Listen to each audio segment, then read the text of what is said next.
Muy buenos días. Siendo las 9:30, pueden iniciar con su presentación.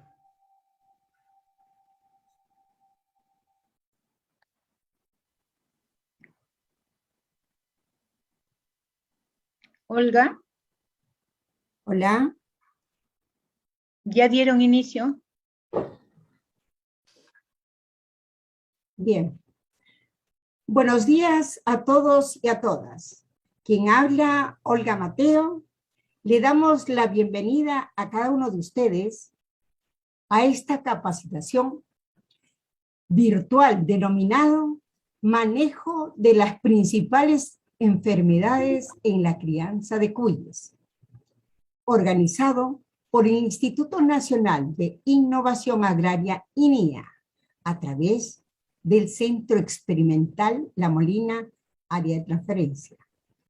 Objetivo de la capacitación: conocer las principales enfermedades en la crianza de cuyes, así como la puesta en práctica, la realización de necropsias para identificar las causas de mortalidad y poder tomar medidas adecuadas de prevención y control, debido a que la salud es una condición importante para la crianza tecnificada de cuyes.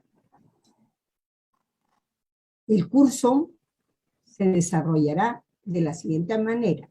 Primero, tendremos las palabras de apertura del evento.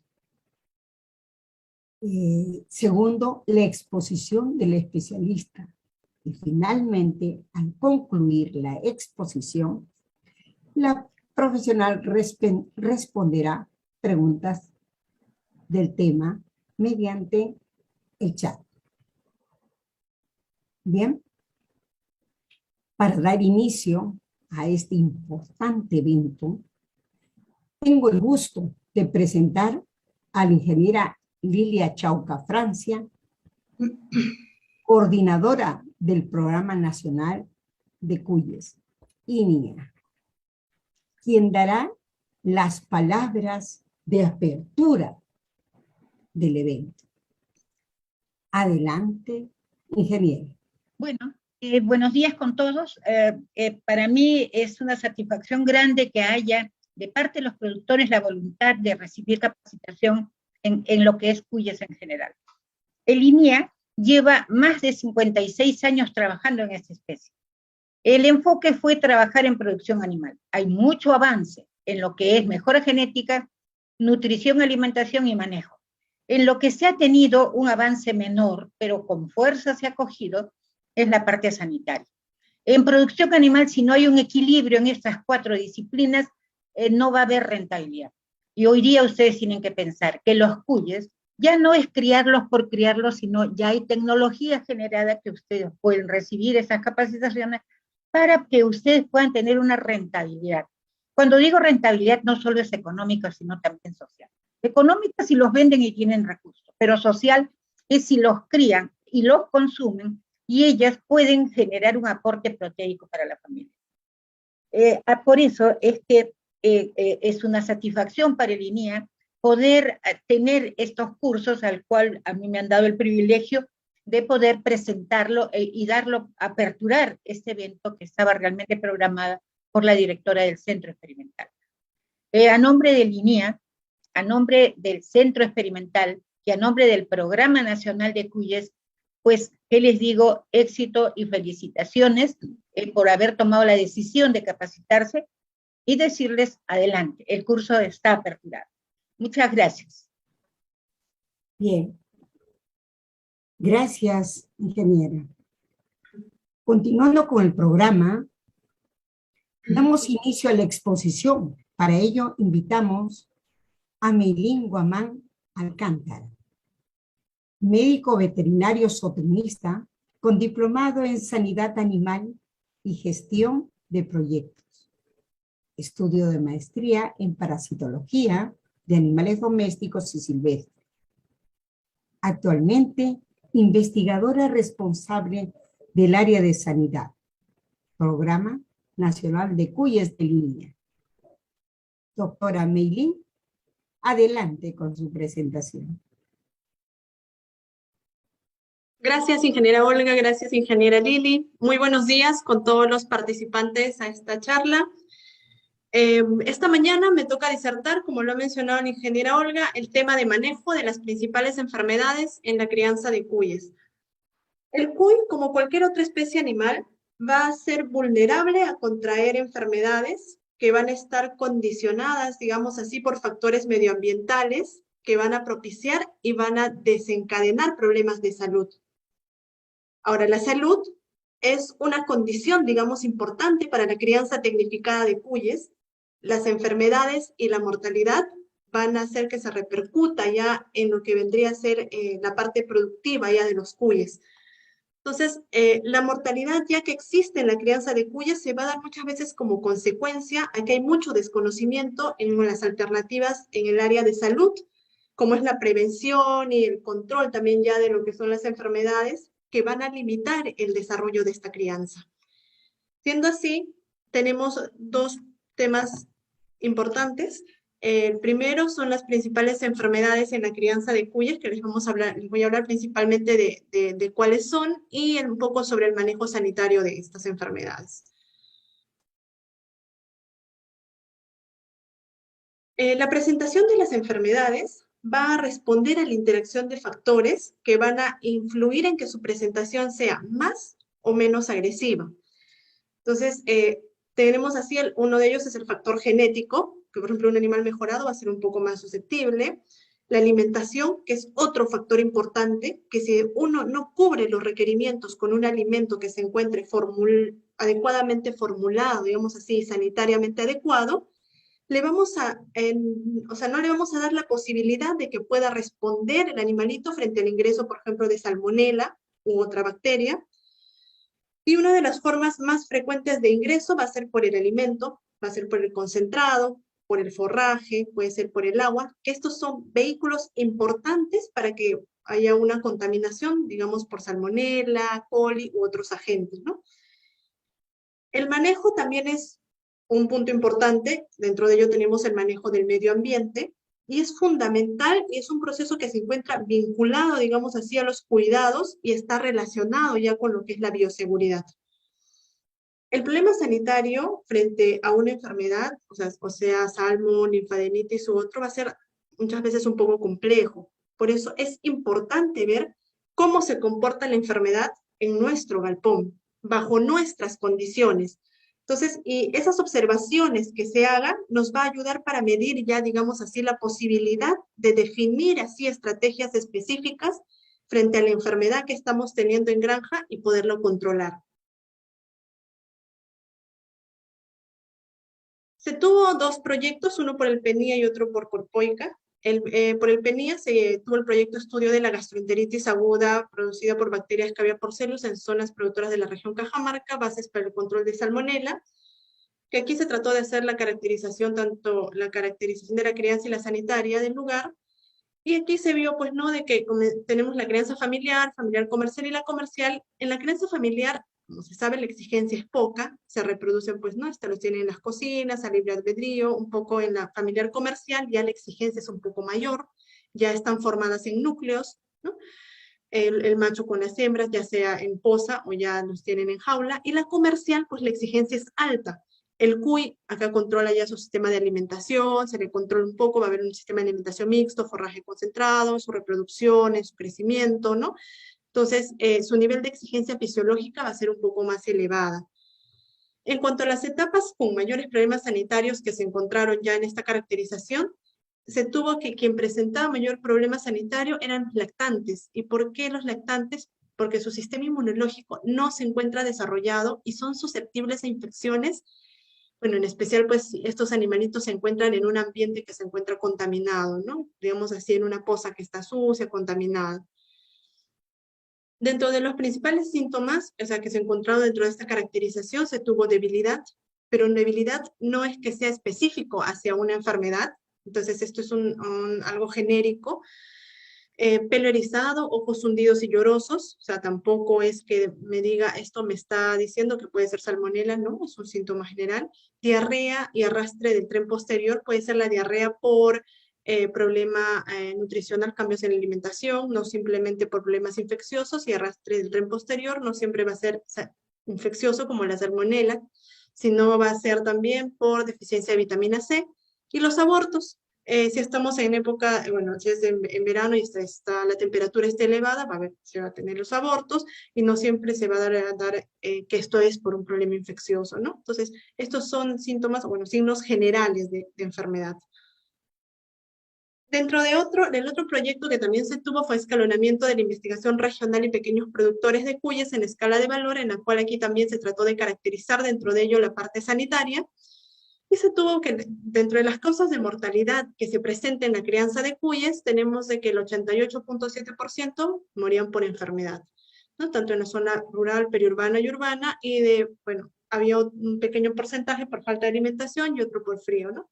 De esto se trató de ver la distribución porcentual por clase, observándose de que hay hembras en lactación y en gestación que también, o sea, morían en casi un 69%, y los machos que estaban con estas hembras. También morían animalitos en recría, pero dentro de ello también contabilizaban los lactantes, ¿no? O sea, no estaba separado. Es importante ver por qué mueren los lactantes entre el día 1 y el día 4. O sea, según la caracterización o lo que se ha estado viendo por los trabajos de investigación, se ve que en la primera semana muere el 92% y de estos en los primeros 4 días el 73%. Importante determinar si es por hipotermia, inanición, problemas infecciosos, ¿no? Y otras causas que es importante determinar. Y el diagnóstico de las enfermedades en los 3 sistemas de producción, se trató de ver quién hacía el diagnóstico en la crianza familiar, familiar comercial, en la crianza comercial. Observando que en los 3 sistemas de producción, quien hace el diagnóstico es el criterio del propio criador, y esto porque muchas veces o asiste a una charla, o un evento, o tiene un manual, un tríptico que le dijo el vecino, ¿no? Y es muy importante que siempre sí se asesoren con un especialista. Ahora, algo importante a tener en cuenta son los aspectos importantes del cuy, para entrar un poco más a lo que son las enfermedades. El cuy no sintetiza vitamina C de forma natural, entonces tal es así que se le tiene que suministrar o por el forraje o por el agua. Quizás algunas veces muchos productores le dan poco pasto, o las veces que no tienen pasto por efecto de sequías, por ejemplo en sierra, es importante suministrarle por el agua o el alimento. Entonces, ahora hoy en día hay ya alimentos balanceados, como el alimento integral que viene ya con vitamina C incorporada, ¿no? También tenemos otro que es la susceptibilidad a todo tipo de estrés. Es importante evitar el estrés en estos animales, y el estrés es todo aquello que le va a generar ya, digamos, incomodidad al animalito. Importante ver esos cambios en el personal, porque muchas veces se acostumbran a un solo personal y cambiarlos constantemente también es un estrés para ellos. Cambios en el medio ambiente, lo que es estrés de frío, calor, ¿no? El calor hace, pues, ¿no?, de que su sistema inmunológico del animalito disminuya. Altas temperaturas más humedad relativa los afecta, pero que sí, el cuy no soporta temperaturas de verano, temperaturas altas que lleguen pues a 36, 38 grados, ¿no? Y aquí un poco se va a afectar la parte reproductiva. Los cuyes, recordar que no sudan, tienen dificultad para disipar ese calor, no tienen glándulas sudoríparas funcionales para controlar esa temperatura corporal. Es por ello que muchas veces es importante hacer el diseño del galpón, que esté bien ventilado, buena iluminación, ¿no? Y más que todo la ventilación para lo que es el amoníaco. Hábitos nocturnos, el cuy en sí come las 24 horas, come entre 60 y 80 veces al día, y es importante que de noche tenga el alimento. Muchas veces no le colocan el alimento, o sea, poco, pero que tenga de noche el alimento. La flora bacteriana es sensible a cambios en el alimento, uso de medicamentos, ¿sí? El uso, por ejemplo, de antibióticos, que muchas veces lo utilizan de forma preventiva. El cuy no debe comer sin cambios bruscos, o sea, hay que evitar que su microflora del ciego se altere, porque van a aparecer otras bacterias. Estas bacterias van a producir ya sus toxinas y que a la larga van a matar al animalito, ¿no? Es nervioso por naturaleza. Si es nervioso, por eso hay que evitar que ingresen personas extrañas a la granja. Reconocen muchas veces al personal que les da de comer. Si están preñadas, no cogerlas porque pueden abortar, se les puede haber torsión de útero, ¿no? Puede haber torsión de estómago.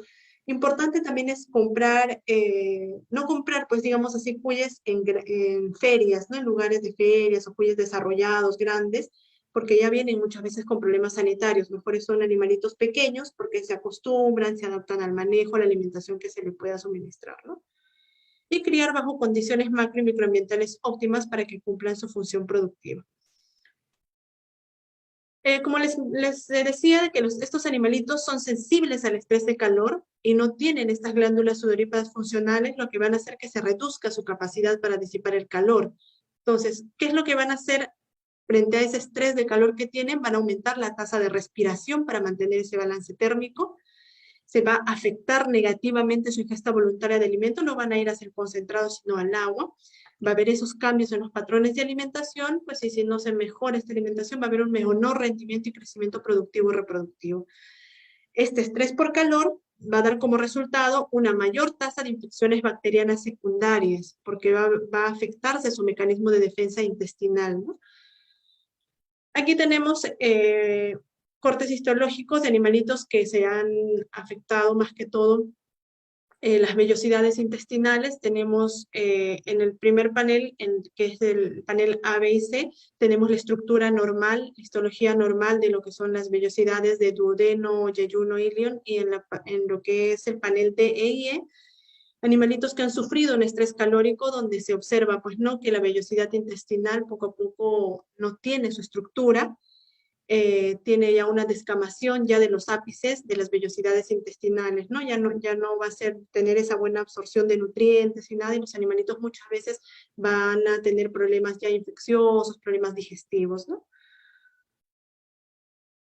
El estrés también les va a afectar la inactividad, va a haber menor consumo de alimentos, como mencioné, va a haber susceptibilidad a muchas enfermedades, y los lactantes pues van a estar decaídos, ¿no? A haber abortos, nacidos prematuros, va a haber nacidos muertos, y muchas veces cuando entramos a la granja vamos a encontrar a las hembras que se encuentran ya, pues las madres están preñadas, o sea, muertas, ¿no? Entonces esto es porque por el mismo estrés de calor no han podido parir. Ahora, ¿por qué se enferma o por qué se muere un cuy? Según las evaluaciones que se han realizado por el proyecto, se tiene ya según las necropsias de que hay un diagnóstico presuntivo infeccioso y otro no infeccioso. Entonces, dentro de los infecciosos, que representan el 76.8%, tenemos por bacterias, por parásitos, pero no solo bacterias y parásitos, también pueden ser también por virus, que hoy en día pues es un tema que es importante estudiarlo, ¿no? Entonces simplemente nos quedamos bacterias y parásitos, pero es amplio esto de la parte sanitaria. Algo importante a tener en cuenta dentro de esto es la interacción o la triada epidemiológica entre cuy, medio ambiente y patógeno. Entonces, estos tres van a interactuar especialmente en la vía de transmisión desde una fuente infecciosa hacia el huésped. Entonces, en la medida en que este equilibrio de estos tres factores se rompan, pues va a venir la enfermedad, ¿no? Dentro de la especie de patógeno, que también es importante determinar, diversos estudios han aislado que la Salmonella typhimurium es considerada una de las principales bacterias que van a causar la enfermedad y van a tener altos porcentajes de mortalidad. Dentro de las vías de ingreso tenemos también importante, una de las vías, la fecal oral. Y esto como sustento de que, digamos así, que la cavidad oronasal y el ano están en orientación al suelo. Entonces, esto va a permitir que haya un contacto permanente con las heces y los restos orgánicos, o sea, la parte contaminada. Y por ello, pues, para las estrategias ya de prevención y de control, digamos así, de las bacterias o de estos agentes patógenos, debe estar dirigido, digamos así, hacia la unidad productiva sanitaria. Entonces, esto es importante, ¿por qué? Porque no solo es irnos hacia un animalito, porque ya si un animal ha sido infectado, es muy posible de que dicha contaminación se haya diseminado a todos los animales de la poza, o sea, estar dirigido a toda la unidad productiva de la poza, ¿no? Y también por mucosas, que es, pues, ¿no?, por la mucosa ocular, mucosa nasal, ¿no? También es importante ver el número de patógenos, que no va a ser lo mismo que entre uno que entre cientos de bacterias, y la virulencia del patógeno, ¿no? Cuán virulento es, las toxinas que tiene, ¿no?, que puedan matar rápidamente al animalito. Dentro de lo que son ya las vías de transmisión de las enfermedades, tenemos la vía fecal oral, que se transmite pues cuando un cuy ingiere algo contaminado con heces de un cuy enfermo, ¿no? Principalmente, digamos así, enfermedades digestivas. Tenemos también la vía aerógena, que es a través del aire cuando un animalito enfermo estornuda, tose, principalmente enfermedades respiratorias. Tenemos la otra que es por contacto directo, cuando un cuy sano, como estamos viendo en la imagen, entra en contacto con un cuy enfermo, principalmente enfermedades de piel, parásitos externos.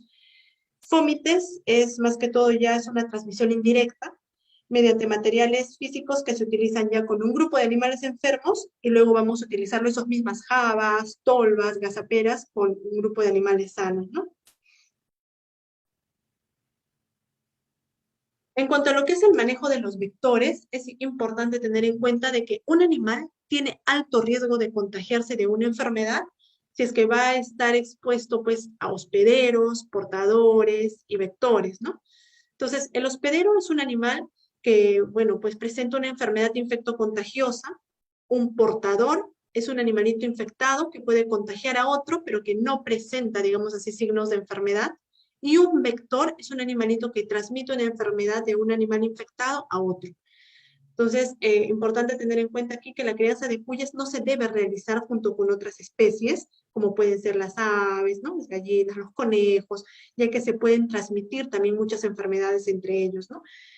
Además, también es importante hacer un control de plagas, por ejemplo, las moscas, los roedores, que también es un problema fuerte si es que ingresan ya a la granja.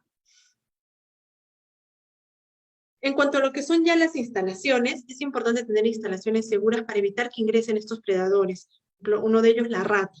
Entonces, al momento de que uno ingresa a la granja, tiene que hacer una revisión, una inspección de que si tiene huecos en el piso, huecos en el techo, por donde pueda hacer un nido alrededor, o sea, puede ingresar ahí, ¿no?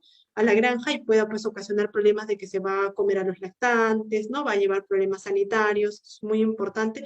Para ello, pues hacer este manejo de que cuando uno ingrese a la granja, ver si hay estos problemas de las grietas, de los huecos, pues resanarlos y de paso, pues hacer la derratización, ¿no? Puede ser mensual o puede ser trimestral. En cuanto a lo que son los roedores, tenemos la rata de techo, la rata de alcantarilla. La de techo es la Ratus ratus, que tiene un pelaje, como lo observamos en la imagen, oscuro, negro, el cuerpo es pequeño, su cola es más larga que su cuerpo, trepa con facilidad a los árboles y los techos, y aquí se debe colocar ya lo que son las trampas y los rodenticidas, pues en lugares elevados, ¿no?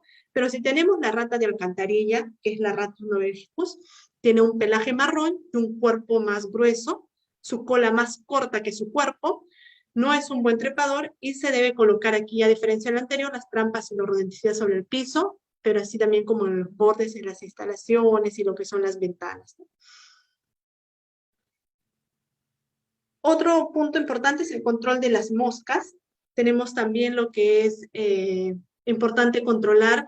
Muchas veces lo que hacen aquí es, dicen, ah, ya tenemos las moscas y controlamos a los adultos, y no es así, porque es importante ver el ciclo biológico de la mosca, que un 90-95% se encuentra en fase inmadura, que es huevo, larva, pupa, y casi en un 5 a 10% de las moscas están en adultos. Entonces, es importante utilizar insecticidas que sean efectivos contra larvas. Asimismo, también mantener las pozas que estén secas, ¿no? Para evitar que haya este crecimiento ya de estas larvas de moscas.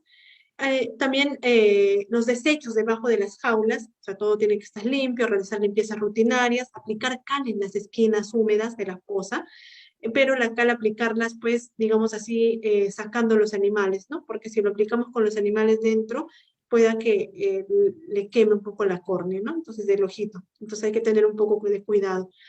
A la par que también vamos a aplicar herbicidas, también vamos a hacer un control integrado con productos químicos, por eso es importante hacer un control para lo que son las larvas y lo que son los adultos, ¿no? Aquí tenemos dos imágenes, en la cual la primera estamos viendo animalitos que se encuentran vigorosos, el pelo está brilloso, los ojos están bonitos, o sea, están en un buen ambiente, o sea, se ven aparentemente sanos. A diferencia de la segunda imagen, en la cual estamos viendo aquí a 4 animalitos, 3 de ellos, bueno, igual aparentemente sanos, y uno que se encuentra, pues, está decaído, con los ojos hundidos, ha bajado de peso, bueno, si lo vemos así presencialmente, bueno, no se mueve, puede tener secreción nasal, puede tener problemas de diarrea, ¿no? O puede también tener dificultad para respirar. Entonces puede ser de que este animalito o un animalito de la poza puede ser el portador y le contagió ya la enfermedad y este animalito pues tuvo las defensas bajas y hizo todo un signo de una enfermedad, ¿no? Importante ver lo que es también la temperatura, el manejo del medio ambiente. La temperatura óptima de los cuyes es de 16 a 24 grados, muy por encima de los 24 grados, quienes se van a afectar por la hipertermia que va a haber, van a ser, o por el estrés calórico, van a ser las reproductoras. Va a haber baja de fertilidad, va a haber lo que son los abortos, va a haber muertes, ¿no? Y su mecanismo para disipar ya ese calor en las reproductoras van a ser que van a tomar agua, no van a tener actividad y no van a consumir. Entonces, en el caso de que sea ya lo contrario, lo que sea menos de 16 grados, o sea, que presenten pues ya un estrés de frío, una hipotermia, quienes se van a afectar van a ser los lactantes, ¿no? Entonces, los lactantes van a tener mortalidad ya elevada de lactantes y su mecanismo para conservar ese calor, entonces va a ser tanto en lactantes o reproductoras, va a ser que van a consumir más, ¿no? Importante hacer un control de la temperatura interna del galpón, manejar lo que son los termómetros internamente para controlar temperatura, humedad, que son dos puntos importantes a tener en cuenta, y llevarlo durante todo el año para poder ver, ¿no?, en qué meses del año, o sea, hay variación de temperatura y también hay porcentajes de mortalidad, a relacionarlos a la mortalidad en reproductoras, en lactantes, en nacidos muertos, en recrías, ¿no? Y llevar un cuaderno de control.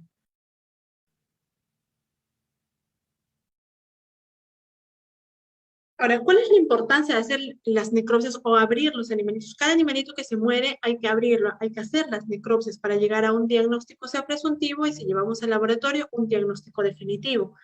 Entonces, la importancia de las necropsias es que es una herramienta de diagnóstico sencillo, o sea, que tenemos los animalitos se nos mueren, llevamos a un lugar apartado de la granja, abrimos el animalito y determinamos rápidamente qué es lo que está pasando, ¿no? No requiere ambientes o materiales especializados, puede ser con una tijera o con un cuchillo, provee información inmediata y permite tomar muestras para laboratorio, ¿no? Y llenarlo hay que llevar una hoja de registro en el cual puede llenarse la fecha, el galpón, si tengo varios galpones, 1, 2 o 3, las pozas, las jaulas, ¿no? Qué número de jaula de poza para ver ya la incidencia de la enfermedad, ¿no? Si tiene el arete, el número, si es reproductora, recría, lactante, el sexo. Y bueno, los antecedentes, ¿no? Si en esa poza se han estado muriendo anteriormente animales, de que se han estado muriendo, y describir. Al momento de que abrimos al animalito, vamos a ir describiendo poco a poco las lesiones internas que va a ir teniendo, ¿no? Y se coloca el diagnóstico presuntivo, porque el definitivo ya lo da el laboratorio. Importante es el animalito que muere al momento de llevar a hacer la necropsia, es hacer la inspección externa, ¿no? La inspección externa, ver cómo está el color y el estado de la piel, cómo están los orificios naturales, las mucosas, si tienen lesión o no, si tienen alguna secreción, si hay presencia de abscesos o no, cómo está externamente el animalito. Inspección del subcutáneo, conforme vamos abriendo el estado y color de la piel, los ganglios, ¿no? Si hay una lesión por golpe, la cavidad abdominal, conforme vamos a ir abriendo, cómo está el contenido líquido de la cavidad, el color, la forma, el estado y el contenido en el caso que sea el estómago, del ciego, de los intestinos, ¿no? La forma, el tamaño, la ubicación y el estado del vaso, del hígado, ¿no? Entonces, ir llevando ya todo eso una anotación, la cavidad torácica, también ver cómo se encuentran los pulmones, el pericardio, ¿no? Si hay líquido en la cavidad y ver la tráquea también, ¿no? Si tiene un contenido, qué color es.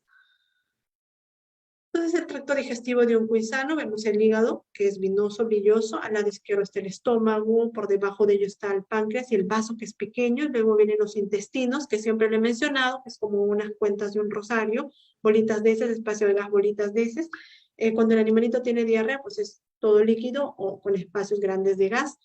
Y lo más grande que al abrir el animalito vamos a encontrar es el ciego, ¿no? Dentro de los pasos a seguir para un correcto diagnóstico es animalito que encontramos muerto en granja, no es eliminarlo como les he mencionado, sino hacerles la necropsia, abrirlo en un lugar apartado, ver internamente qué es lo que tiene tanto en la cavidad digestiva como en la cavidad torácica.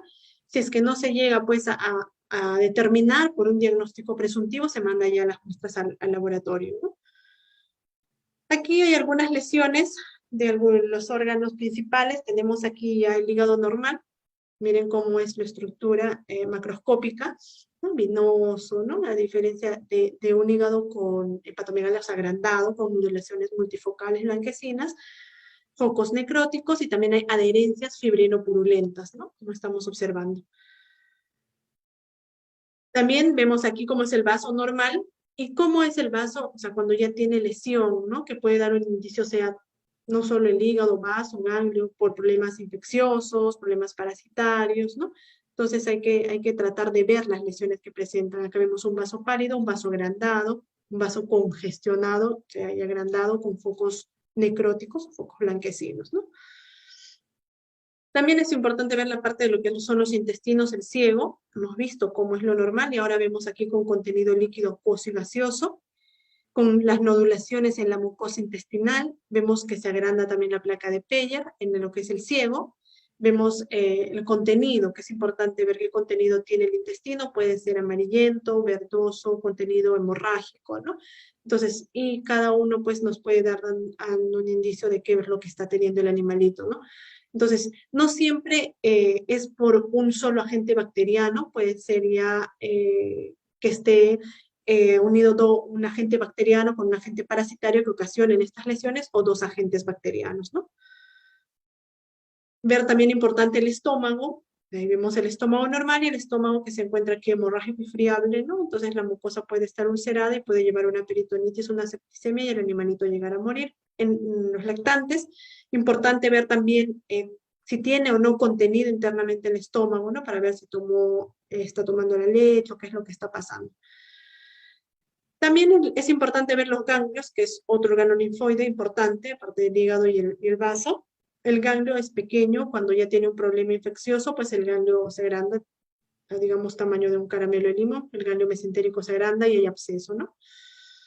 Los pulmones también muchas veces solo se quedan en la parte digestiva y dicen, ah, ya, lo revisan y no tiene nada. No, también hay que abrir la parte torácica, como mencioné, ver los pulmones. Vemos aquí el pulmón normal, que pues no es de color rosado, y estamos viendo ya un pulmón que se encuentra hepatizado, congestionado, hepatizado porque se está volviendo ya color del hígado, está teniendo un problema respiratorio, ¿no? Y es importante ver la tráquea para ver qué contenido es rojizo, espumoso, qué blanquecino, qué contenido tiene. Bueno, ya determinando las lesiones que se tienen, vamos a entrar un poco ya a hablar sobre las enfermedades reproductoras y lactantes. Vamos a ver un poco que, de acuerdo a las necropsias también que se han realizado, se tiene que no todo es problema infeccioso, sino también hay problemas no infecciosos. Dentro de los infecciosos se tiene por infecciones gastrointestinales, respiratorias y sistémicas que representan un 74%, y dentro de los no infecciosos por trastornos metabólicos, como puede ser una estatosis hepática o hígado graso, problemas al parto, una distocia que no puede parir la hembra, otras cosas como puede ser ya lo que es la torsión de estómago o la torsión de útero. Dentro de los agentes que se han identificado con mayor prevalencia en la mortalidad de reproductoras, se tiene ya a lo que es la salmonela como primer agente, seguido ya por la Escherichia coli, que son dos agentes digestivos. Hoy en día la salmonela, digamos, se presenta ya casi de forma focalizada, ya no es casi generalizada, ¿no? Si se tiene la salmonela dentro de la granja, muy importante, si ya se determina que nuestros animalitos están teniendo mortalidad por salmonelosis, no levantar polvo. Muchas veces limpian y dicen, ah, ya voy a, he tenido mortalidad en esta poza, voy a limpiar porque con eso ya voy a controlar. No, porque levantamos polvo y con eso pues el contagio es mayor porque se disemina más la enfermedad, ¿no? En el caso de lo que vendría a ser la Escherichia coli es un componente de la microbiota normal del cuy y puede actuar como un patógeno oportunista, digamos así, frente a cualquier evento de estrés, por ejemplo, el estrés calórico, el estrés por la alimentación, el estrés por manejo, se inmunosuprime el animalito y va a generar condiciones favorables para que pues, se desarrolle ya la colibacilosis, ¿no? En este primer cuadro vamos a ver ya la prevalencia de las tres principales bacterias según la estación climática, en la cual vemos que a pesar que la bacteria que se encuentra con mayor prevalencia es la salmonela, esta salmonela va a variar ya, digamos así, según la estación climática, ¿no? Produciendo brotes notorios de enfermedad y mortalidad como lo estamos viendo en verano, y se va a prolongar ya hasta otoño, pero por un efecto acumulativo del estrés calórico. Entonces, horas prolongadas, así digamos, de altas temperaturas, van a causar que los cuyes alteren ya su desempeño productivo y se tiene que cambiar ya sus requerimientos nutricionales, ambientales, ¿no? Se tiene que mejorar. Y pues esto eventualmente va a llevar a que se disminuya ya su sistema inmunológico, lo que va a permitir que la salmonela, sí, que se encuentre en forma latente en el organismo del animalito, prolifere y pues origine todo el problema de la enfermedad, ¿no? Entonces, teniendo en cuenta ya este factor predisponente que ataca o afecta más que todo en épocas de verano, entonces es necesario prevenir esos efectos negativos de calor antes de que inicie el verano, ¿no? También se ha visto lo que es la evaluación ya de la positividad microbiológica si se cría en poza, parrillo, jaula. Entonces, se observó que hay mayor positividad en animales criados ya en poza, seguido de animales criados en parrilla y en menor porcentaje en jaula, ¿no? Que hoy en día ya está desplazando a las pozas lo que vendría a ser la jaula o la parrilla que simula ya a una jaula porque no están en contacto con la cama, los animalitos están más limpios, ¿no? Dentro de los factores de riesgo para lo que es salmonela, vamos a hablar un poco de la salmonela, tenemos el alimento y el agua contaminada. Son múltiples los factores de riesgo, pero dentro de los principales puede ser el alimento y el agua que esté contaminada, el forraje regado con aguas de riego contaminado, ¿no? Forrajes que van a cortar de las acequias. También es importante el cuidado de los comederos, que no esté sucio, los bebederos tampoco que se encuentren sucios, y las plagas, ¿no? Como por ejemplo los roedores que ingresan a la granja y pueden estar llevando ya este problema. Dentro de los signos clínicos tenemos dos formas, la forma entérica y la forma septicémica. La forma entérica tenemos la fase aguda y la fase crónica. Dentro de la fase aguda el animalito muere sin mostrar signos clínicos, llegamos y de repente lo encontramos muerto. Y dentro de la fase crónica va a haber decaimiento, postración, el pelo erizado, anorexia, el animalito no come, baja de peso y parálisis de los miembros posteriores, ascitis, una diarrea persistente en algunos casos y muere, ¿no? Digamos así a los 8 días. Abortos también hay y la hembra muere pues cuando aborte dentro de 48 a 72 horas. Eso es en la fase entérica. En la fase septicémica muere en un lapso de 24 a 48 horas y la afección de la mayoría de los órganos, ¿no? Ya casi el hígado, el vaso, los ganglios, los intestinos, los pulmones todos están afectados porque tienen ya esta forma septicémica, como bien lo dice, una evidencia de carácter septicémico. Por trabajos de investigación que se han venido realizando con el INIA, trabajos de tesis, se ha visto la caracterización de las lesiones causadas por salmonela en hembras de diferentes partos. Se han hecho de primero, segundo, tercero y cuarto parto, que se tiene entre primero y segundo un 43% de animales positivos de salmo y tercero y cuarto parto un 57%, pero de estos se han clasificado ya las lesiones macroscópicas, digamos así, en leves, moderadas y severas por parto, observándose de que animales que presentan ya lesiones de leve a moderada son animalitos que tienen entre primero y segundo parto, y animales que presentan lesiones de moderada a severa en un 60-70% son animalitos entre el tercer y cuarto parto.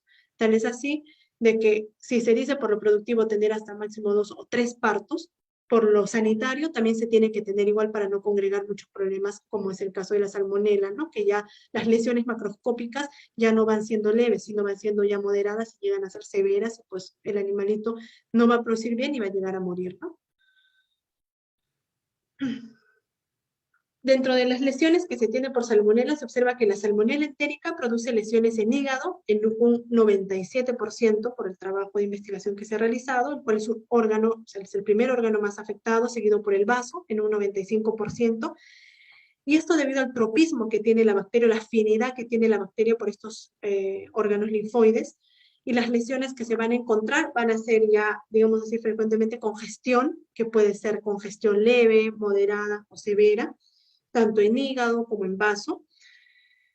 También vamos a tener lo que es que se va a afectar también lo que es la vesícula biliar, ¿no? Que ocurre esto como resultado de grandes cargas bacterianas que se van a encontrar ya en hígado y en vaso. También vamos a tener ya que se afecte el intestino, que es otro de los órganos más afectados en un 92%, debido a que es el órgano donde se hace el proceso de replicación bacteriana. Tenemos las lesiones que tienes en el intestino, bueno, va a haber mesenterio intestino hiperémico congestionado con heces intestinales, ¿no? Como lo estamos observando. Tenemos también el linfonódulo mesentérico que se encuentra afectado, ¿no? Y esto se concuerda también por el tropismo o la afinidad que tiene ya con estos órganos linfoides, ¿no? Si no llegamos a determinar mediante estas lesiones, porque las lesiones, digamos así, no es algo patognomónico o característico de que pueda decirme salmonela y no lo pueda determinar, entonces se manda ya a analizar al laboratorio, ¿no? Para tener un análisis definitivo, un cultivo y un antibiograma. Para realizar ya el control es importante de que muchas veces las personas hacen el uso pues de indiscriminado de antibióticos por querer combatir ya la salmonela, ¿no? Entonces utilizan un antibiótico, otro antibiótico o la mezcla de antibióticos, pero lo que va a traer esto como consecuencia es el desarrollo de que va a haber una resistencia bacteriana frente a algunos antibióticos de uso común, como es la enrofloxacina, como son los sulfas, que hoy en día se usan bastante. Entonces, por eso es importante, al momento de que se manda a analizar al laboratorio, pedir cultivo y antibiograma para poder determinar qué antibióticos están siendo sensibles a esa bacteria para pues nosotros poder suministrarles, ¿no? Entonces, tampoco es utilizar antibióticos como preventivo. Entonces, porque se les diga enrofloxacina, sulfa, cipro, fosfomicina o entre otros, entonces ustedes van a utilizarlo en el alimento o en el agua como preventivo, ¿no? Por esto mismo de la resistencia ya, ¿no? La resistencia bacteriana que se está teniendo. Entonces, la susceptibilidad de salmonela entérica es susceptible a enro de sulfa, que se ha visto, pero que hoy en día, y lo van a ver más adelante por trabajos de investigación, ya están siendo casi entre el 90 y 100% resistentes, ¿no? Por el uso que están teniendo. Entonces, por eso es importante ya no irnos hacia lo que son antibióticos, sino ya suplementar multivitamínicos, probióticos u otros, digamos así, aditivos que sean, pues, reguladores de la flora bacteriana, ¿no? Por ejemplo, el uso de probióticos en las producciones pecuarias no está siendo de mucha práctica, o sea, no es muy común, pero digamos así que es una opción ya ante el uso de antibióticos, ¿no? Porque estos probióticos, ¿no? Estos multivitamínicos van a mejorar la absorción de nutrientes, van a mantener un equilibrio de la flora intestinal, van a evitar que también proliferen microorganismos patógenos que van a causar, pues, la mortalidad, ¿no? En el caso de lo que es la prevención, es importante corregir ya lo que es la parte del manejo de los alimentos, evitar que estos se encuentren contaminados, el forraje, también el agua, controlar factores de estrés, evitar esos cambios en el alimento, cambios bruscos, mantener una temperatura adecuada, efectuar desinfecciones periódicas, ¿no? Para reducir ya estos patógenos, mantener en cuarentena animalitos nuevos que ingresan, evitar el ingreso de patógenos, y en control biológico tanto de roedores, de moscas, ¿no? Y a los animalitos muertos, pues incinerarlos, quemarlos después de hacer la necropsia, ¿no? Lo importante es no solo la limpieza, sino también lo que vendría a ser la desinfección, ¿no? Con eso vamos cortando ya poco a poco de que esto se multiplique o se masifique más, ¿no? Este problema de la salmonela. Eso es para el caso de salmonela. Tenemos ahora otra enfermedad importante que es la neumonía, proceso respiratorio, ¿no? Entonces, habían animalitos en una temporada de que se morían ya por problemas de sangrado por la nariz, lo que es una epistaxis severa, ¿no? Se llegaba a la granja, animalitos que se encontraban ya, pues, ¿no? Con este problema muertos de epistaxis severa. Entonces se abrió a los animalitos y se encontraba hemorragia severa en un lóbulo, tanto puede ser en un lóbulo pulmonar derecho o en ambos lóbulos, ¿no? Izquierdo o en ambos lóbulos. Entonces se mandó a analizar al laboratorio, entonces se vio que había crecimiento de estreptococos en agar sangre con betemólisis, se hizo también el antibiograma para ver qué antibiótico puede ser sensible a esta bacteria, y con ello se trató de controlar ya el problema, ¿no? En un año se tuvo el problema de esto de la epistaxis severa, como vemos aquí en la comparación de la incidencia de la neumonía, y para el siguiente, bueno, cuando ya se realizó ya todo este trabajo, se le suministró el antibiótico sensible y comenzaron ya a bajar los problemas de neumonías hemorrágicas, ¿no?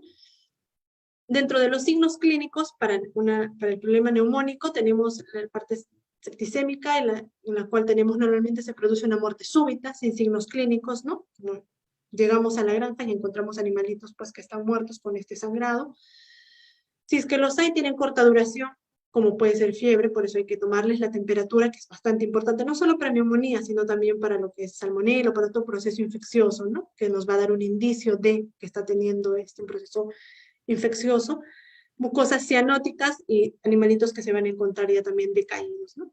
En cuanto a lo que es otitis, muestran ya también lo que es la tortícolis, o la torsión del cuello, y esto porque va a haber un dolor y no van a poder mover la cabeza. La bacteria afecta el oído, entonces va a haber una afección del oído interno, se produce ya una meningoencefalitis purulenta. El animalito eventualmente llega a morir porque va a hacer una septicemia o por una inanición porque no va a poder comer, no tiene el cuello volteado y no puede comer muchas veces. También tenemos una que es respiratorio. Dentro del respiratorio tenemos ya lo que es la parte de neumonía hemorrágica y neumonía purulenta. Dentro de la neumonía hemorrágica tenemos ya por Streptococcus pneumoniae, que es uno de los principales agentes. Va a haber disnea, o sea, respiración dificultosa, el animalito va a comenzar ya a respirar con dificultad por la boca, va a haber una disminución de peso. Bueno, finalmente este epistaxis, este sangrado que estamos observando, ¿no? Que en la imagen, sangrado por la nariz y llega a morir el animalito. En muchos casos, pues como bien menciona aquí, la muerte es súbita y no se presentan signos clínicos previos, ¿no? Y en el caso de una neumonía purulenta, puede ser por Klebsiella, Staphylococcus, entre otras bacterias, que va a haber secreciones nasales turbias, disnea, dificultad para respirar, estertor, un ruido, ¿no? A nivel torácico, tos, disminución de peso.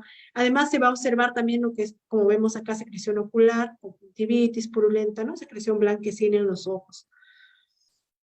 A la necropsia vamos a ver ya, para el caso de neumonía hemorrágica, va a haber una hemorragia severa, focalizada, o sea, en un pulmón, en un lóbulo o generalizada, edema, en el tórax, vamos a tener también ganglios mediastínicos agrandados, petequias, hepatización, ¿no? Ya se está volviendo el pulmón a color del hígado y un hemopericardio, sangre en el corazón.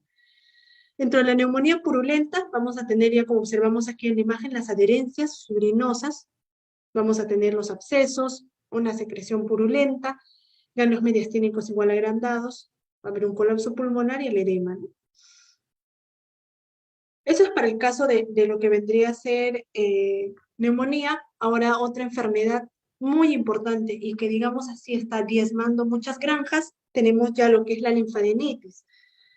La linfadenitis es una enfermedad que, digamos así, se tiene ya en todo el país. ¿Y esto por qué? Porque hay un movimiento inadecuado de los cuyes por parte ya de los mismos productores. Entonces, digamos, los cuyes los colocan en cajas o en jaulas de transporte y los movilizan. Los llevan, por ejemplo, de Cusco a Cajamarca o de Ancash hasta Moquegua, ¿no? Entonces los movilizan y al movilizar reproductores, no solo movilizan los animales, sino también lo van a movilizar sus enfermedades, ¿no? Entonces no sabemos qué es lo que está teniendo, están llevando de un lugar a otro, tal es así que ya esta linfadenitis se ha diseminado bastante en todo el país.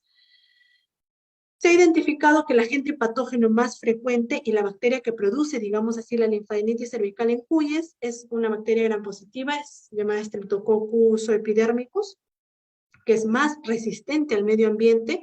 Y bueno, los riesgos de ingreso pues son altos y requiere ya más que todo de una preocupación ya casi frecuente, ¿no? Se aloja muchas veces en la boca del cuy.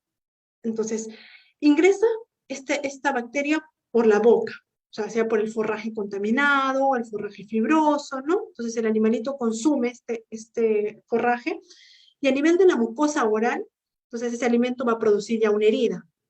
Entonces ingresa ya la bacteria por la mucosa, entonces las defensas del organismo van a hacer una fagocitosis, lo van a incorporar en un órgano de defensa para que puedan ya destruirlo, ¿no? Pero va a pasar de que el órgano de defensa que está más próximo ya a lo que ven desde la boca es el ganglio cervical. Entonces, lo que va a hacer de que esta bacteria pues va a ser más agresiva, digamos así, y va a vencer este sistema de defensa ya que está en el ganglio cervical y va a generar todo ese absceso, ¿no?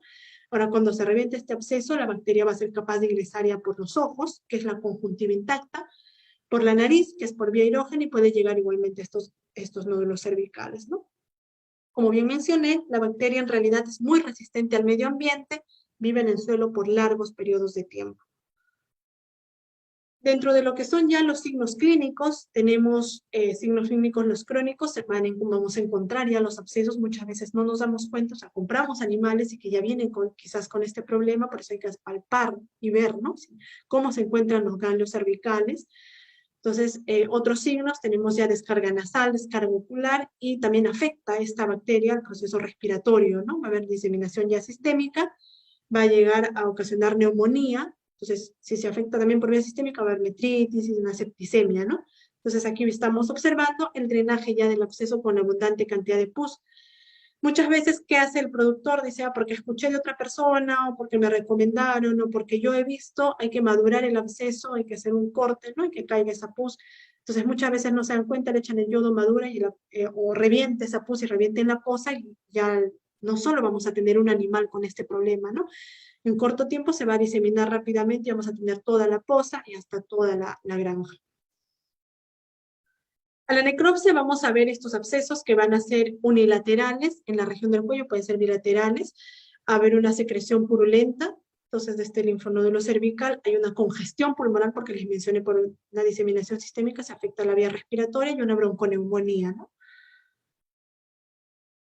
En cuanto a lo que vendría a ser el control de esta linfadenitis, no existe tratamiento, o sea, no hay un tratamiento efectivo que digamos así, este antibiótico va a ser efectivo para que controle esta linfadenitis, esta bacteria. In vitro o en laboratorio se ha visto ya los trabajos que se vienen realizando, se ha hecho la resistencia y la sensibilidad, en la cual, pues, digamos así, a nivel de laboratorio se han encontrado varias alternativas para desarrollar o para usar ya estos antibióticos para controlar esta enfermedad. Pero estos antibióticos, digamos así, no tienen esa capacidad de diseminar dentro del absceso. Entonces, cuando el absceso está desarrollado, la posibilidad de que el antibiótico afecte o controle la bacteria, cuando ya ha hecho un proceso evolutivo, entonces, o ha hecho ya una pus, ¿no? Entonces, va a ser inefectivo. A nivel de laboratorio, quizás hablando así, funciona, pero llevado a granja, o sea, no está dando buenos resultados, ¿no? Entonces, los tratamientos no se tienen que hacer pensando ya en un grupo de animales, sino, o sea, no de manera individual, sino pensando, digamos así, ya en un grupo de animales, ¿no? Esta bacteria, digamos así, es un poco compleja, porque no solo puede ser por Streptococcus, sino puede ser ya la unión de otras bacterias como Staphylo también. Entonces, haciendo ya de que se potencie la enfermedad, y por eso es importante hacer lo que digamos así un correcto diagnóstico y un seguimiento. Entonces, ante el primer indicio que se tiene ya de un animalito con esta linfadenitis o con este absceso, es eliminarlo de la granja para evitar que esta enfermedad pues se siga diseminando en el galpón, ¿no? Entonces, por trabajos de investigación, sí, como les he mencionado, aquí hay 2 trabajos que se han hecho en Ancash y en Cajamarca, se ve que sí hay antibióticos que son sensibles, antibióticos que son resistentes, hasta antibióticos que no se usan o porque son tóxicos, ¿no? En cuyes. Entonces, que es muy importante trabajarlo esto con pinzas, como les digo, a nivel de laboratorio funciona, pero llevado a granja no está dando buenos resultados, ¿no?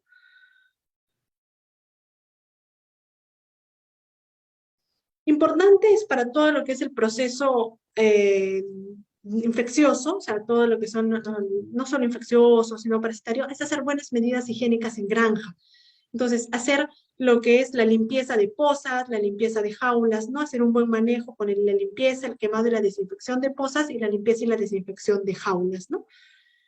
No solo va a ser a nivel de poza o jaula, sino también va a ser a nivel de lo que vendrían a ser el lavado de los implementos que se van a tener en la granja, de las jabas, de las gazaperas, de las tolvas, ¿no? Que es importante hacer el lavado y la desinfección, lavado con el detergente y la desinfección puede hacerse ya una vez a la semana, porque muchas veces podemos utilizar la gazapera en una poza que no sabemos si está enferma y lo llevamos y lo volvemos a utilizar en una poza que podría estar sana, ¿no? Entonces, estamos llevando la enfermedad.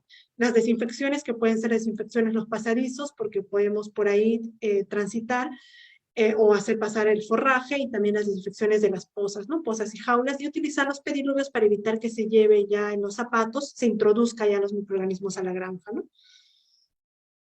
También lo que les he mencionado, las desratizaciones que pueden ser mensuales o trimestrales, y el control de las moscas, ¿no? Las fumigaciones que se deben de realizar. En cuanto a lo que vendría sería la mortalidad en lo que son los lactantes, tenemos, como les he mencionado, que la mortalidad sería en la primera semana de vida y de estos en los primeros 4 días, que podría ser, o sea, por problemas infecciosos o no infecciosos, puede ser por tamaños de camada múltiple, los primeros que nacen grandes, los otros más chiquitos y no tienen esas defensas para que puedan pues actuar frente a un problema infeccioso que les puede estar atacando, ¿no? O sea, hay que ver cómo está el lactante, si se encuentra decaído, o con problemas de diarrea o problemas respiratorios, ¿no? Abrir al animalito, ver cómo están los órganos internos, el pulmón, el vaso, el hígado, ¿no? El sistema digestivo, los intestinos, el ciego. Entonces, mediante también las necropsias que se han realizado, se tienen ya diagnósticos infecciosos y no infecciosos. Dentro de los infecciosos, pues tenemos colibacilosis, neumonía, salmo. Entre los dos principales está colibacilosis y neumonía, animalitos con diarrea de 3 días de edad, focos necróticos en hígado, también los pulmones que se encuentran hepatizados, ¿no? Dentro de los agentes infecciosos que se han encontrado en la mortalidad de lactantes, entre los principales tenemos la Escherichia coli y la Salmonella. La Escherichia coli es una bacteria, como lo mencioné en reproductoras, que forma parte de la flora normal de los cuyes desde edad temprana, y pues puede causar una enfermedad dependiendo ya, digamos así, de los factores como puede ser el estado inmunitario del animalito, la cualidad de la cepa, la capacidad de generar ya las enterotoxinas que van a llevarlo ya a la muerte del animalito. Entonces, se presenta con mayor frecuencia en lactantes, debido a que su sistema inmunológico, como lo mencioné también, no está desarrollado, y estos van a ser susceptibles a infecciones, especialmente pues están en un ambiente o en una poza contaminada, ¿no? Según las evaluaciones aquí que se han hecho por estación climática, se observa que la E. coli mantiene frecuencias similares a lo largo del año, mientras que la salmonela, como lo hemos visto en reproductoras, pues varía según la época del año, no más afecta en la época de verano, lo cual demuestra pues su aparición fluctuante, que puede estar condicionada ya, digamos, por factores predisponentes, o sea, especialmente como puede ser el estrés. Entonces el estrés que le va a causar ya una disminución de la inmunidad al animalito y va a permitir como las reproductoras que la salmonela, que está en forma pues latente, se active, ¿no? Y produzca ya todos los signos o todas las lesiones de la enfermedad, ¿no?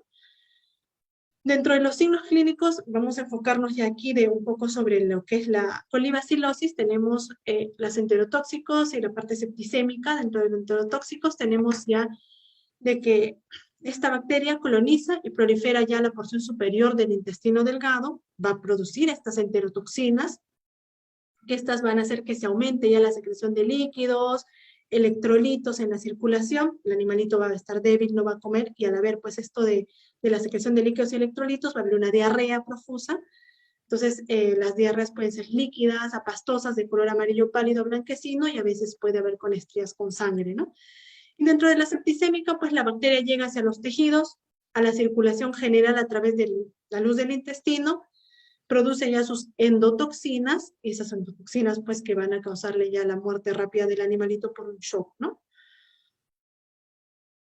A la necropsia vamos a tener animalitos que van a presentar contenido líquido en el intestino, va a haber ya también congestión del ganglio mesentérico, congestión intestinal, congestión de lo que vendría a ser el ciego, focos necróticos en hígado. Ahora, no es que esto sea característico patognomónico de colibacilosis, ¿no? Porque puede ser también de otra enfermedad, solo lo vamos a determinar, o sea, esto es como un diagnóstico presuntivo, solo lo vamos a determinar nosotros mediante el diagnóstico de laboratorio si se trata, pues, de la Escherichia coli o de otra bacteria, ¿no? Ahora, algo importante a tener en cuenta es de que los animalitos, bueno, los que crían en poza, bueno, nacen los animalitos en la poza, y muchas veces es importante que tomen el calostro, que es la primera leche producida por la madre. ¿Por qué? Porque tiene altos niveles de anticuerpos y altos niveles de nutrientes. Entonces, el acto digamos así, del primer acto del recién nacido es respirar. Entonces, respirar, ¿para qué? Para que se abran los pulmones, ingrese el oxígeno, ¿no?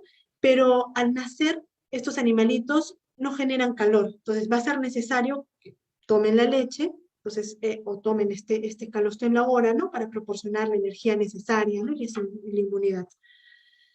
Eso es lo normal que pasa en los animalitos que nacen, pero si estos animalitos nacen sobre la excreta, como lo estamos viendo, sobre la excreta con polvo, está la cama húmeda, está con mucho amoníaco, entonces vamos a tener que si el polvo del excremento ingresa por la nariz del lactante, vamos a tener una neumonía por contaminación bacteriana.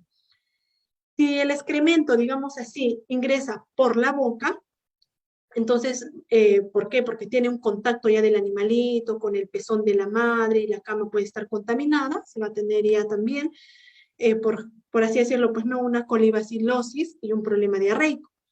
Pero si en vez de ingerir al momento de que los animalitos respiran aire, ingresa ese amoníaco, ese gas cargado que está en la poza, en el ambiente, que es muy irritante, ¿no?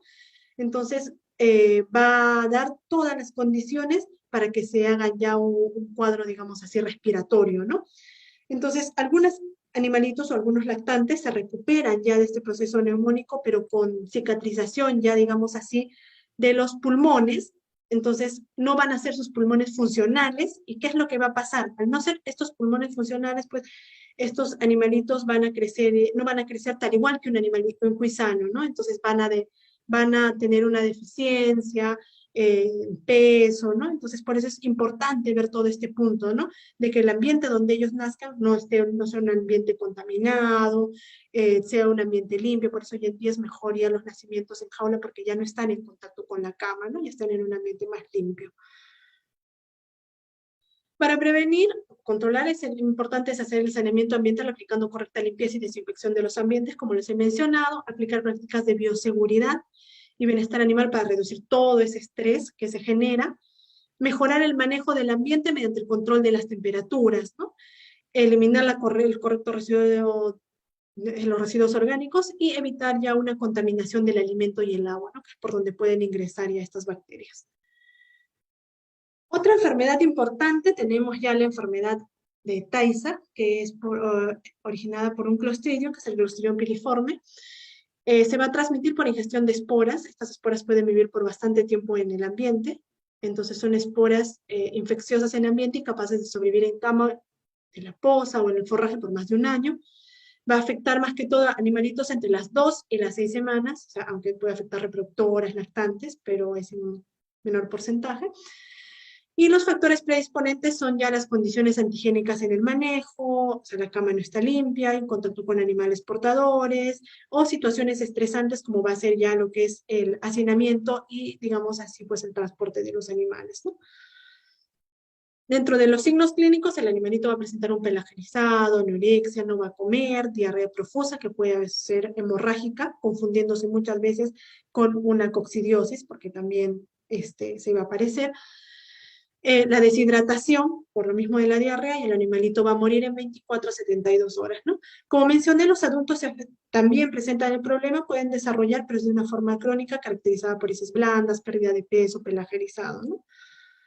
A la necropsia vamos a tener ya una inflamación y congestión del ciego, ¿no? Tiflitis, el hígado con focos necróticos, el intestino con gas y líquido amarillento, algunas veces rojizo, hemorragias difusas en la zona de la serosa del ciego. Son lesiones que estas se pueden confundir con las de coccidia, ¿no? Por eso es importante llegar a determinar por análisis de laboratorio. Para el control, lo mismo, sigo mencionando, reducir esos factores de estrés, mejorar lo que vendría a ser el ambiente, hacer lo que no cogerlos demasiado o transportarlos, por ejemplo, en momentos de que hace demasiado calor, porque va a haber una inmunosupresión. Importante es el saneamiento ambiental, aplicando correcta limpieza y desinfección de los ambientes. Evitar utilizar bastante lo que son los antibióticos, ya les he mencionado, como preventivo y como tratamiento si es que sea necesario y no por tiempos prolongados, por más de 7 días. No usar antibióticos que sean tóxicos para cuyes, como es el caso de los betalactámicos. Aunque, bueno, mencionarles de que no hay publicaciones que en condiciones de crianza identifiquen que un medicamento pueda ser tóxico, ¿no? Las experiencias nos han llevado a que ver que, bueno, antibióticos que pertenecen a la familia de las penicilinas, ¿no? No son usados en esta especie y que anteriormente lo estaban usando ya para procesos respiratorios o para linfadenitis, ¿no? Entonces es importante tener en cuenta eso. Eso es en cuanto a lo que es problemas infecciosos. Ahora vamos a entrar un poco a problemas de parásitos externos, que también es importante mencionar las pulgas, los piojos, ¿no? Dentro de lo que es, los piojos se reproducen en el animal, se mantienen en el animal y se alimentan de detritus o de lo que vendría a ser ya las escamas de la piel. Las pulgas se reproducen en la cama, se multiplican rápidamente en época de verano, estamos en verano, 12 días ya se están reproduciendo. Es hematófaga, chupa sangre, puede ocasionar anemia al animalito, puede llegar a morir y afecta más en poza.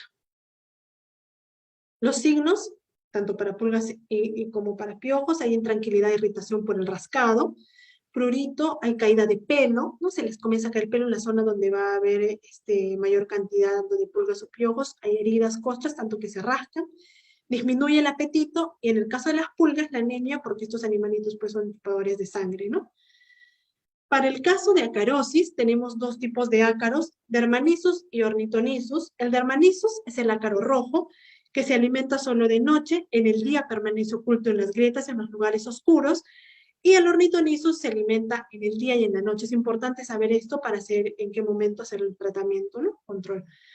Ambos se reproducen rápidamente en 7 días y producen ya infestaciones masivas. Por eso es importante, quienes lo transportan son las aves, evitar su ingreso de las aves a la granja, ¿no? Aplicar medicamentos en épocas, digamos así, ya de mayor calor, porque es donde se van a multiplicar rápidamente, y no botar la cama al tratamiento porque pueden regresar rápidamente estos ácaros a la granja, ¿no?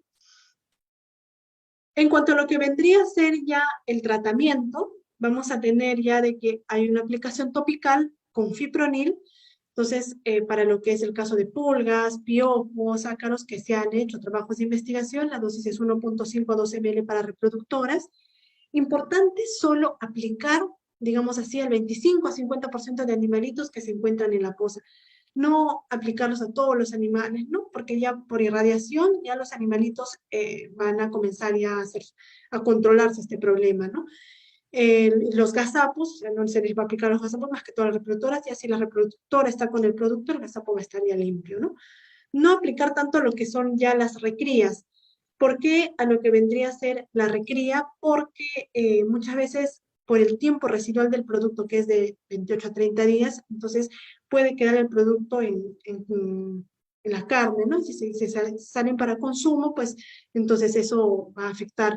Por eso es importante aplicar a reproductoras y puede ser a destetados, ¿no? Colocar los animales en java para el tratamiento, ¿no? Entonces, para no estresarlos tanto, comenzamos a estopicar el fipronil, colocarles en el lomo, y dejarlos 10 minutos en la java para que este producto se absorba, ¿no? Entonces, ya casi digamos así 10 días post tratamiento, vamos a ver que va a haber desaparición del parásito.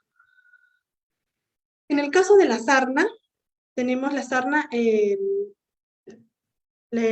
agente que lo ocasiona es Trixacarus caviae, es un ácaro excavador sarcoptiforme, es de la familia de las sarnas sarcópticas, microscópico, el ciclo de vida dura 14 días en promedio, y la transmisión es, digamos así, por un contacto directo con material infestado, ¿no? Como el sustrato de la cama o la jaula, ¿no?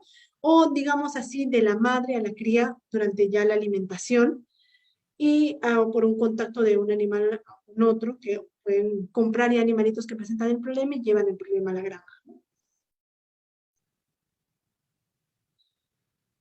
En cuanto a lo que son ya los grados que origina ya este problema de la sarna, tenemos el grado 1, que es primero, comienza con un grado 1, que es el rascado intenso, el animalito se rasca tanto que hay un comportamiento anormal. Entonces, que muchas veces pues lo llaman el guitarrero, ¿no? Que se comienza a rascar tanto el pecho, la espalda, hay una caída, en el grado 2 hay caída de pelo, entonces pelo en la caída en el vientre, en los flancos, hay una descamación de la piel, hay prurito. En grado 3 hay automutilación, entonces va a haber ya el animalito tanto es así que se rasca tanto que se va a hacer las heridas, va a haber debilidad, el animalito baja de peso, no come, ¿no? Y ya pues si se generaliza el problema, entonces si no se actúa de manera inmediata, el animalito puede llegar a morir. Imágenes aquí de animalitos que presentan, pues, no, las lesiones de este tipo de sarna, en la cual se está observando aquí caída de pelo en el flanco, en el vientre, y ya, pues, si tiene la mamá, las crías también lo van a tener, ¿no? Si viven todos, si están en un solo ambiente, ¿no? Para lo que es el tratamiento, tenemos dos tratamientos, el ivermectina, dos productos, ivermectina y fipronil. ¿Cuándo vamos a utilizar fipronil? Fipronil se utiliza cuando pues las lesiones recién están con caída de pelo, ¿no? Entonces están con caída de pelo, prurito, digamos, así recién está iniciando el problema. Entonces a ese nivel podemos aplicarles fipronil. Es una vez, la dosis, como lo vemos aquí, 1.5 ml por kilo, es una vez por semana por 4 semanas consecutivas cada 8 días. Su periodo de residualidad es 28 días, es importante por eso tener mucho cuidado si se va a aplicar a las recrías. En el caso ya de la ivermectina es inyectable y la ivermectina pues se va a aplicar cuando los animalitos estén ya con el problema de heridas abiertas, ¿no? Cuando ya se ha complicado un poco el problema. Entonces, porque actúa a nivel sistémico, el otro es topical. La dosis, ahí lo menciono, es igual una vez por semana, por 4 semanas la aplicación, y el periodo de retiro es igual de 28 a 30 días. Entonces, uno es aplicación subcutánea, que es la ivermectina, y el fipronil, que es la aplicación topical, ¿no?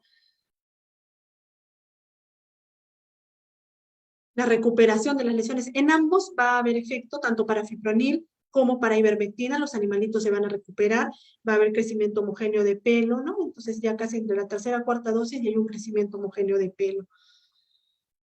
Importante tener en cuenta es que antes de realizar el empadre, inspeccionar a los animales. ¿Cómo está el animalito? Revisarlo, el animalito si hay caída de pelo, prurito, se rasca, cómo está el animalito para poder nosotros aplicar el producto, ¿no?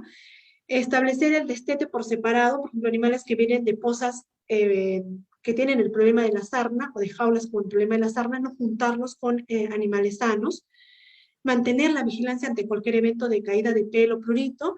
Utilizar fipronil. Ahora, si me preguntan entre utilizar fipronil y utilizar ivermectina, bueno, fipronil les recomendaría por su practicidad y por su facilidad en el manejo.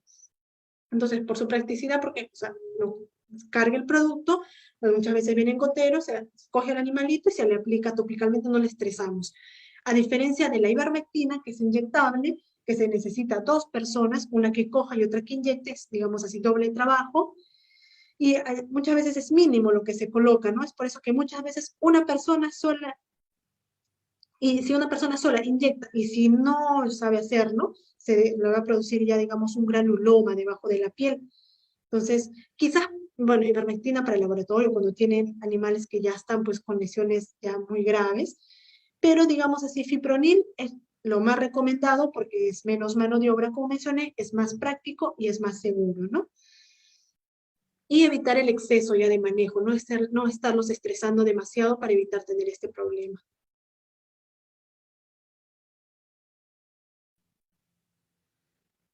Otro problema tenemos ya lo que es la dermatomicosis. La dermatomicosis es el hongo. Muchas veces dicen mi animalito tiene caracha y unos lo dicen para el hongo y otros para la sarna, ¿no? Hay que un poco saber diferenciar, ya les he mencionado cómo es la sarna y tenemos ya el problema del hongo. Vamos a ver que el animalito tiene pérdida de pelo. Entonces, cuando tiene el problema de la dermatomicosis, como observamos en la imagen, la piel se enrojece. La lesión es mayormente a nivel del ojo, alrededor del ojo, de la nariz, el lomo, pero es a manera de un anillo, ¿no? La pérdida de pelo es a manera de un anillo con descamación de la parte afectada y es una comezón intensa que el animalito se comienza a rascar, se hace las costras, las heridas, ¿no?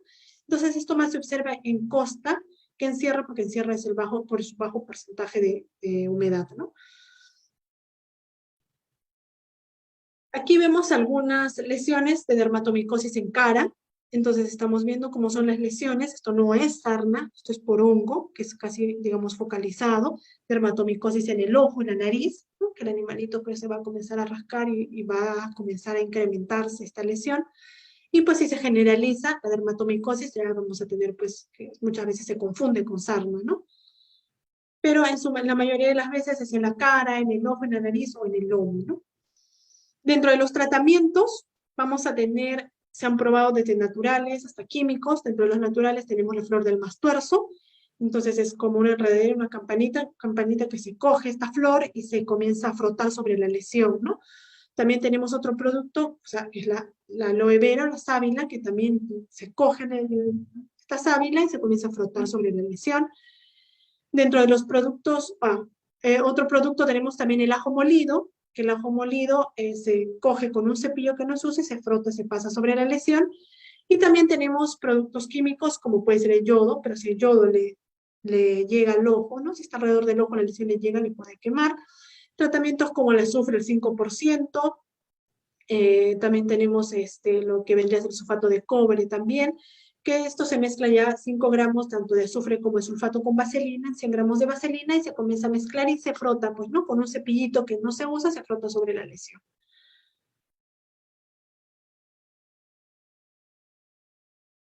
Es importante hacer un diagnóstico adecuado, ¿no? Tanto para lo que es problemas bacterianos como problemas parasitarios, Entonces, animalito que está decaído, no decir, está decaído, hago la inspección, se sacrifica y se elimina, ¿no? Sino es hacer la necropsia, como ya lo han visto, y en todo caso, si no se llega a determinar ya por la necropsia, o sea, llegar a un diagnóstico presuntivo, se envía esto al laboratorio, ¿no?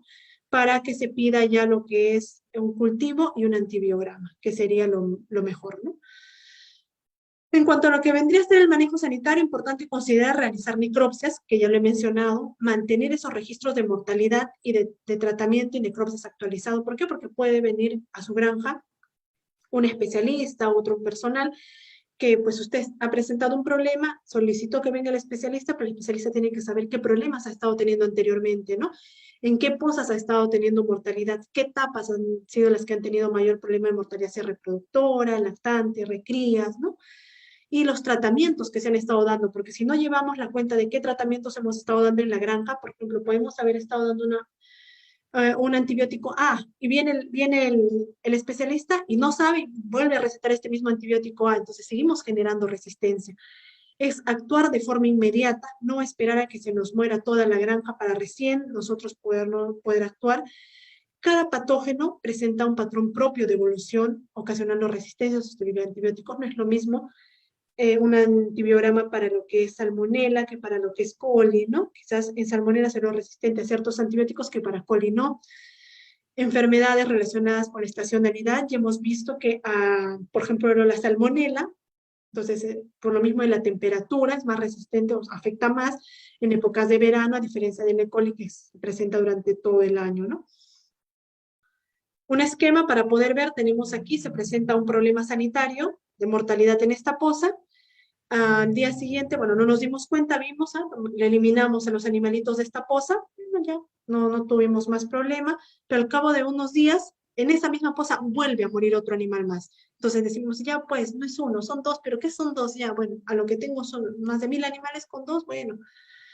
Pero no nos estamos dando cuenta de qué es lo que está pasando, por qué están muriendo estos animales. Al día siguiente ya no es en la misma poza, ya es en la poza vecina. Entonces, bueno, decimos, son tres. Si no seguimos haciendo la necropsia, o sea, abriendo el animalito, seguimos nosotros eliminando los cadáveres, entonces, poco a poco esta enfermedad se va diseminando y ustedes no se van a ir dando cuenta. ¿Y cómo es que se va a diseminar? Quizás ustedes mismos o el personal encargado coge al animalito de esa poza y con la misma ropa le está cogiendo otros animales de la otra poza para pesar, para registrar, para vender, o los materiales, las jabas, ¿no?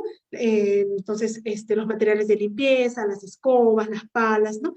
Y muchas veces están o limpian y dicen, con eso voy a controlar el problema. Y no es así, como les he dicho. Al limpiar, se está levantando el polvo y lo que estamos haciendo, pues no, estamos contagiando y diseminando más la enfermedad. Entonces, llegamos a un punto en que ya toda la granja está con el problema y recién comenzamos nosotros, pues no, a hacer mea culpa y decimos, ¿qué es lo que está pasando? Llamamos al especialista o vamos al vecino o a decir qué es lo que está tratando sus animales para nosotros tratar, o tratamos con un antibiótico que nos recomiendan, que quizás no estamos teniendo un problema infeccioso, sino es un problema no infeccioso de manejo, no sé. Entonces, por eso es importante hacer la necropsia. Animalito que muere, animalito que se tiene que abrir para poder determinar de qué es lo que está pasando, ¿no? También es importante ver un poco el perfil de resistencia antimicrobiana que se han hecho por trabajos aquí en el INIA. Se ha tenido trabajos de 2016, 17 y 18, en el cual se ha visto, pues, ¿no?, de que se han aislado Salmonella y E. coli para ciertos años. Para el 2016 Salmonella, 17 E. coli, 18 Salmonella y E. coli, tanto en reproductoras, lactantes y recrías, ¿no?, con ciertos porcentajes para cada año. Entonces, de esto se han visto también los órganos que se han aislado ya estas bacterias. Entonces se han aislado, por ejemplo, para salmonela, se ha aislado de vaso, de hígado, de pulmón, que no es su medio, miren, ahí se encontró salmonela, ciego, vesícula y aparato reproductor. Para Escherichia coli, dentro de los principales órganos que se han aislado con frecuencia ha sido duodeno, hígado, vaso, ciego, aparato reproductor. También se ha encontrado pulmón, se encontró el corazón, que ya ha hecho la forma septicémica, ¿no? Ya esto se generalizó, ya esta E. coli. Asimismo, se hizo la sensibilidad antimicrobiana para salmonela como para E. coli, para ver a qué antibióticos eran resistentes. Entonces salió de que para salmonela era resistente a doxiciclina, colistina, sulfa, eran antibióticos que se estaban suministrando, ciclina, florfenicol. Entonces, sulfa y enro, que son los antibióticos, pues antibióticos que se utilizan como agua, digamos, frente a un problema sanitario, usa enro, usa sulfa, que son los antibióticos que están a la mano, al alcance, que pueden controlar el problema. Pero si no nos damos cuenta y hacemos esto, como vemos acá, está saliendo resistente, y seguimos nosotros suministrando, no vamos a llegar a tener un control. Y si nos damos cuenta en esta sensibilidad antimicrobiana, hay dos antibióticos que están siendo sensibles, ¿no? La cipro y la fosfomicina, que si nosotros no hiciésemos esto, seguimos con estos antibióticos y nunca vamos a poder controlar el problema, ¿no? Entonces, utilizar para este caso cipro o el otro antibiótico que es la fosfomicina. Para el caso de E. coli, también se vio la resistencia, se determinó que eran resistentes a florfenicol, a doxiciclina, fosfomicina, sulfa, enrocolistina. Entonces también algunos que eran similares para E. coli, pero que tampoco, si nosotros no hubiéramos hecho esto de la sensibilidad antimicrobiana, no nos hubiéramos dado cuenta que el antibiótico que era sensible, porque no se había utilizado en la granja, era ciprofloxacina, que era casi un 90%, ¿no? Entonces veíamos que ciprofloxacina era sensible para Salmo y para coli, que podríamos haberlo utilizado en el momento y controlado el problema, ¿no? Entonces, ¿cómo es que se produce la resistencia de los antibióticos? Es que hay una multitud de gérmenes que unos pocos son resistentes a antibióticos. Entonces, la mayoría no. Cuando damos el antibiótico como la enro, actúa, mata, perfecto, controlamos el problema. Pero estos antibióticos que damos a veces son muy fuertes, y no sabemos la dosis adecuada que le damos, el tiempo adecuado, y muchas veces no solo matan las bacterias que causan la enfermedad, sino matan también las bacterias buenas que protegen el organismo, ¿no?, de una infección. Entonces, estas bacterias resistentes al antibiótico van a comenzar a crecer. Si ya las bacterias buenas que defienden el organismo mueren, van a crecer ya las bacterias resistentes y van a tomar control del organismo, ¿no? Entonces, algunas bacterias van a ser, las que quedan resistentes van a transmitir su resistencia al antibiótico a otras bacterias y van a causar así más problemas. ¿Cómo es que transfieren sus genes de resistencia? Es de que las bacterias que contienen el ADN resistente al antibiótico transfieren una copia de estos genes a otra bacteria, y estas bacterias se van a ir multiplicando en billones de bacterias, y pues lo único que nos va a quedar en el organismo del animalito van a ser las bacterias resistentes. Las no resistentes ya no van a existir, poco a poco se van a ir convirtiendo en resistentes, y pues el antibiótico que le vamos a colocar no va a funcionar, ¿no? Entonces, ya quienes tomaron control del organismo son las resistentes. ¿Y qué es lo que van a hacer? Estas bacterias son seres vivos que evolucionan y son capaces de adaptarse y resistir a antibióticos. Entonces, si tenemos el antibiótico tiene que fijarse sobre su receptor de la bacteria para que pueda actuar. Pero la bacteria es viva. ¿Qué va a hacer? Muta ese receptor. Entonces, al mutar ese receptor, cambia, impide que haya un vínculo con la bacteria. Otro va a modificar una enzima, ¿ya?, que modifica la molécula del antibiótico, que tampoco va a permitir que haya unión. Otro es que va a haber impermeabilidad de la bacteria cierra su poro y el antibiótico no va a poder penetrar. Entonces, frente a esas estrategias de resistencia y a los antibióticos que seguimos dándole nosotros que son resistentes, no vamos a poder controlar el problema, ¿no? Se ha hecho la comparación y la evolución de antibióticos que se usaban, o sea, este trabajo por Machura, Morales y Ara en el 2010, que se ve la susceptibilidad de antibacterianos in vitro para salmonela y aislados en cuyes de crianza comercial en Carhuaz, y vemos aquí en el 2019 también que se han hecho acá en el INIA trabajos en los cuales pues no vemos que si para el 2010 era sensible a enrofloxacina, sulfatrimetroprina, streptomicina, ¿no? Para el 2019 ya esos antibióticos eran resistentes, como que con el pasar del tiempo, poco a poco, el uso inadecuado de estos antibióticos ha ido generando poco a poco la resistencia, ¿no?, de estas bacterias. Por eso es importante en el uso de los medicamentos que debe ser controlado por un especialista, ¿no?, médico veterinario, y hacer el seguimiento y el uso debe ser para cada granja. Por ejemplo, tenemos un problema sanitario, o sea, debemos hacer el antibiograma para la granja, de acuerdo a las condiciones que está teniendo la granja para cada grupo de producción, y ver las condiciones de uso, sus bondades, sus riesgos que tienen estos antibióticos, porque muchas veces pueden ser tóxicos o pueden ser adversos y no nos estamos dando cuenta, ¿no? Entonces, cada granja es única, cada centro de producción es único, ¿no? Entonces, no es lo mismo mi granja que la granja del vecino. Entonces, cada granja es individual.